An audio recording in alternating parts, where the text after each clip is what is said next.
I don't think I could do this anymore. I don't know why, but I'm okay with walking away from this because there's no way I'm dragging down the list. On the night of July 23rd, 2026, nearly 20,000 fans inside Madison Square Garden watched something they never expected to see.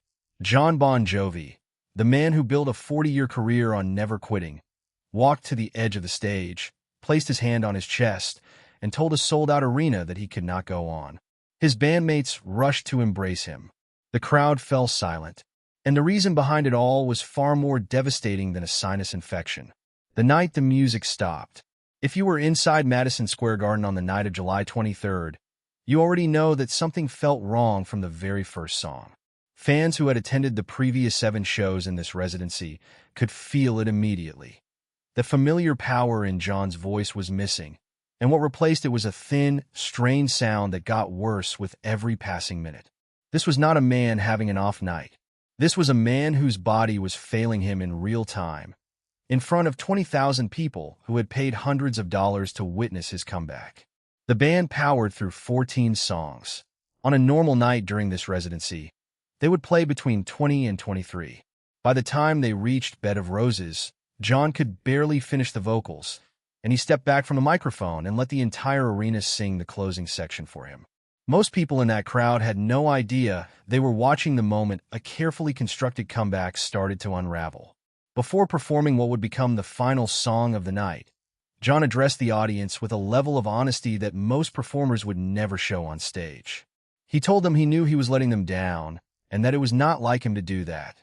He said they were going to do one more song, and that he was going to need their help, because he was hurting badly. Train lead singer Pat Monahan, who was actually in the arena that night as a regular fan and had no scheduled role in the show, was pulled backstage and came out to help carry the vocals on Livin' on a Prayer. Even with Monahan handling much of the singing, Jon relied on the crowd to get through it. When the song ended, he told the audience not to throw away their ticket stubs because he was going to figure something out. He hugged each of his bandmates one by one, gave the cheering crowd a thumbs up, and walked off stage. His representatives later confirmed he had been battling a sinus infection.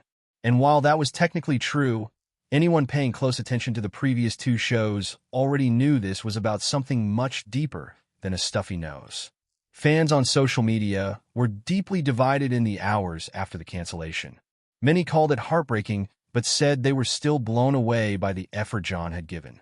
One attendee wrote that the crowd gave the band their all, and the band gave it right back, and that Jon was still their favorite rock star no matter what.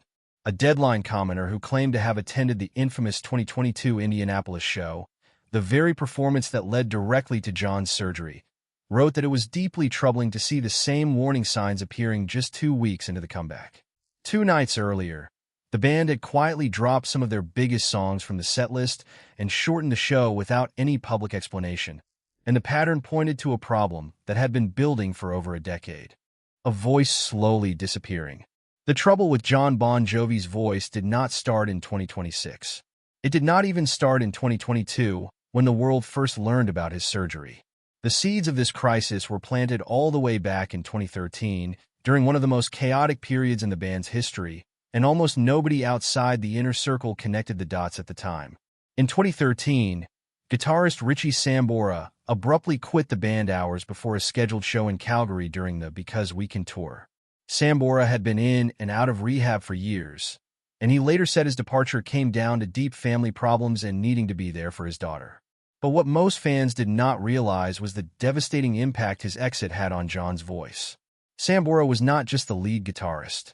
He was the other half of a vocal partnership that had defined Bon Jovi's sound for 3 decades. When Sambora walked away, Jon was left to carry 80 remaining tour dates, essentially singing for 2 people, covering his own parts and all the harmonies Sambora had always handled. Jon told AARP magazine that it was after that tour when everything started to go south, and he could not figure out whether the damage was psychological or physical. By 2015, the signs were becoming impossible to hide. A growing breathiness, less volume, moments where the pitch would slip. Jon told the How to Fail podcast that his body had crashed out from under him, and he was not even fully aware of how bad it had gotten. He tried everything you could possibly try to fix it on his own. In the Hulu docuseries, Thank You, Good Night, he listed out every remedy, lasers, acupuncture, vitamins, collagen injections, exercise. He pushed through tours from 2015 to 2019, forcing his way through performances while the instrument he depended on most was slowly deteriorating underneath him. And if you think about that for a moment, the loneliness of knowing something is wrong with the one thing that defines your entire identity, and not being able to fix it no matter what you try, that is a specific kind of suffering that most people will never fully understand. Then the pandemic hit, and the 2-year break from touring that COVID forced upon every musician in the world did not heal Jon's voice. It exposed just how badly it had declined. When Bon Jovi returned to performing in 2022, the difference was undeniable, and the person who finally told Jon the truth was the only one he would have believed. The words that changed everything. After a 2022 arena show in Nashville, Jon came off stage convinced he had given the crowd his heart. He turned to his wife Dorothea and told her it went well. She looked at him and said something that would alter the course of his entire career. She told him it was not great, and that she had seen him be great. Jon and Dorothea have been together since high school. They married in 1989 and have been side by side through every single chapter of Bon Jovi's 40-year run. Jon later told People magazine that the conversation was beyond heartbreaking and devastating, but that there was no one better than her to tell him the truth. He described on a podcast how everyone else around a rock star is either a yes man, someone getting paid, or a fan who desperately wants you to be good. But Dorothea was his confessional box, the only person on the planet he knew would never give him false reassurance. And notice what his brain did with that information. He told People that when he heard her words, the immediate voice inside his head said it was time to retire. Not time to see a doctor, not time to rest. His first instinct was that it was over. That tells you everything about the psychological weight this man had been carrying, probably for years, without admitting it to anyone. The fear of losing your voice when your voice is literally who you are is not just a professional concern. It is an existential crisis. Within days, Jon drove himself to the hospital. He did not send an assistant. He did not schedule a consultation for the following week. He got in his car alone and drove, because the desperation to save whatever was left of his ability was that overwhelming. And when the doctors showed him what was actually happening inside his throat, even he was not prepared for what he saw. The dying cord. The diagnosis was worse than anything Jon had imagined. One of his vocal cords had literally atrophied. He explained in the Hulu docuseries that vocal cords are supposed to look parallel, roughly the same thickness. But one of his had swollen to the size of a thumb, while the other had shrunk to the size of a pinky. The strong cord was physically pushing the weak one aside every time he tried to sing. In his own words, the cord was dying. The doctor told him this was partly a natural consequence of aging, that vocal folds thin out over time. But 40 years of performing at the absolute highest level, belting out arena anthems 4 nights a week, had accelerated the process far beyond what was normal. Jon was baffled, because he had always taken meticulous care of his voice. He had never smoked, never used drugs, always done warm-ups before shows and cool-downs after. He told The Independent that he had sung with Pavarotti, that he was a trained vocalist who had practiced the craft for 4 decades. He was not some amateur who had wrecked his voice through carelessness. And yet, the instrument was failing anyway. The surgeon performed a procedure called medialization, placing 2 pieces of Gore-Tex on the outside of the vocal cords but inside the neck. Jon described it in the docuseries as a facelift for the vocal cords. The cutting-edge implant was designed to push the weakened cord back into position so that both sides would fire symmetrically again. The surgery itself was a success, but it was only the beginning of what would become a 3-year battle to relearn how to use his own voice. 19 months after the procedure, Jon still could not commit to a tour. The band had a new album ready to release, but the question of whether their frontman would ever stand on a stage again remained unanswered. Jon admitted in the Hulu docuseries that he had many moments of genuine doubt during that period, but he kept finding what he described as a little ray of hope to push himself forward, only to get punched in the nose by some new setback the next day. He told the Today Show that you have to be physically, mentally, and spiritually ready to do it, and he was not there yet. In April 2024, Jon gave an interview to the Sunday Times that sent shockwaves through the music world. He said that if his singing was not great and he could not be the guy he once was, then he was done, and he was at peace with that. He compared himself to a quarterback facing the last ball he would ever throw. And then he said the line that captured the full weight of his fear. He said he did not ever need to be the Fat Elvis. While Jon spent every single day in vocal therapy, fighting to rebuild something he was not sure could be rebuilt, something remarkable happened around him. The brotherhood that held the line. Not one member of Bon Jovi walked away. Nobody started looking for other projects. Nobody floated the idea of retirement. Tico Torres stayed behind the drums. David Bryan stayed behind the keyboards. Phil X, Hugh McDonald, John Shanks, and Everett Bradley all showed up for rehearsals as if a tour was already on the calendar, even when there was no date in sight and no guarantee one would ever come. Jon told People magazine in June 2026 that the sacrifices each of them had made were on a completely different level. They told him they were with him, and every day of every rehearsal they were there. He said his love for them had only deepened.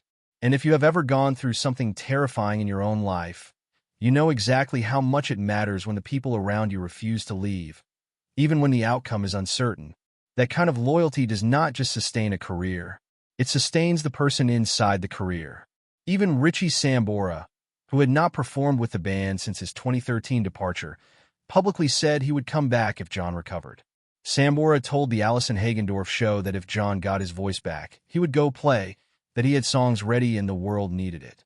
13 years after walking away, the man who had arguably caused the chain reaction that led to Jon's vocal decline was now saying the door was open for a return. That tells you everything about the magnitude of what was at stake. In October 2025, Jon appeared on the Today Show and announced the Forever Tour. Madison Square Garden. 9 sold-out nights. The comeback was officially on. 16 days of proof, and then the crash. On July 7, 2026, the house lights dropped inside a sold-out Madison Square Garden. There was no opening act. Just after 7:30 in the evening, the spotlight hit the stage and Bon Jovi walked out. Jon opened with a cover of With a Little Help from My Friends, performed in the soulful, gospel arrangement made famous by Joe Cocker. The choice was so deliberate it almost hurt. After 4 years of silence, after surgery and therapy and doubt and fear, those lyrics carried a meaning that went far beyond nostalgia. Jon told the crowd he had not heard a live audience in 4 years and thanked them for waiting it out. The reviews from opening night were encouraging but honest. His voice was noticeably different from the Bon Jovi of the 1980s. He was more stationary on stage, gripping the mic stand or strumming his guitar rather than sprinting across the arena floor. But the 21-song setlist proved he could handle the physical demands of a full concert. The comeback was real. Over the next 7 shows, the band settled into a groove, and fans from around the world flew in for the residency, with at least 5 different languages heard in the MSG Concourse on any given night. But 9 shows in under 3 weeks is a punishing schedule, even for a singer whose voice has never been compromised. For a 64-year-old man whose vocal cords were held together by Gore-Tex implants, it was a calculated risk. And by night 6, the cracks had already started showing. The band quietly dropped Wanted Dead or Alive and Always from the setlist, 2 of their most demanding songs. By night 8, Jon's body made the decision for him. The promise and the price. Before Jon walked off the stage on July 23rd, he made a promise to the crowd that carried an almost unbearable weight. He told them to hold on to their ticket stubs because he was going to figure out how to reschedule. And then he said something that broke the hearts of everyone watching. He told them he felt great, that he would see them again soon. As of the days following the cancellation, the 9th and final MSG show on July 26th and all 5 European stadium dates remained on the schedule.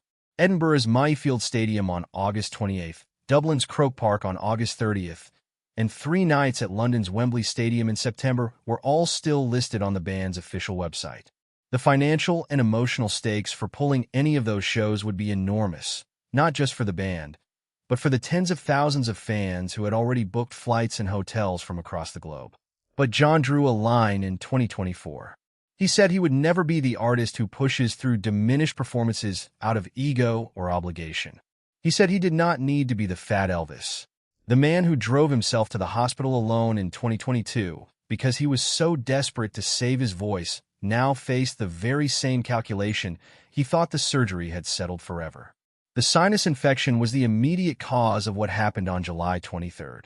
But the real story is about a man who has spent 4 decades refusing to give his audience anything less than everything, and a rebuilt body that may no longer be able to deliver on that promise. Jon Bon Jovi built his legacy on resilience. He was the kid from Sayreville, New Jersey, who opened for ZZ Top at Madison Square Garden in 1983 and went on to sell more than 130 million records worldwide. He has survived lineup changes, the loss of original bassist Alec John Such, who passed away in June 2022, a decade of silent vocal decline, career-threatening surgery, and a 3-year rehabilitation that pushed him to the edge of retirement. He once told the Sunday Times that 60 is different from 50 and that his biggest fear was forgetting how to sing entirely, that he would be crushed if he could never do it again. Whether the Forever Tour lives up to its name or becomes the last chapter in one of rock's most extraordinary careers depends entirely on what Jon Bon Jovi's voice can endure in the weeks ahead.